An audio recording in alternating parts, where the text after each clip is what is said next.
৩০ বছর বয়সের পরে মেয়েদের উর্বরতার পতন শুরু হয়, ৩৫ এগিয়ে পতনের গতি বেড়ে যায়।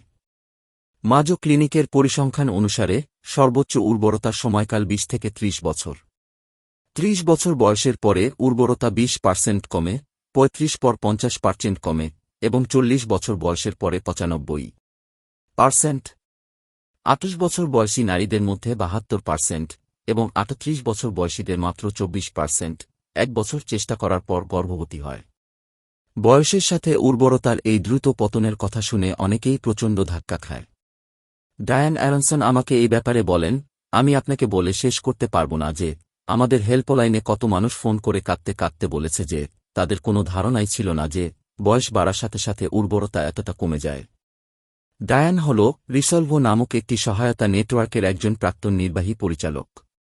এই নেটওয়ার্কটি বন্ধ্যাত্ব এবং সন্তান হারানোর বেদনায় জর্জরিত নারী এবং পুরুষদের সহায়তা দেয়। এই ব্যাপারটা সবাইকে জানানো উচিত যে বয়সের সাথে সন্তান জন্ম দেওয়া অনেক বেশি কঠিন হয়ে যায়।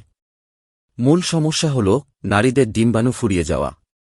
প্রতিটি মেয়ে শিশু তার দুটো ডিম্বাশয়ে তার সারা জীবনের ডিম্বাণুর সরবরাহ কয়েক লক্ষ নিয়ে জন্মায়।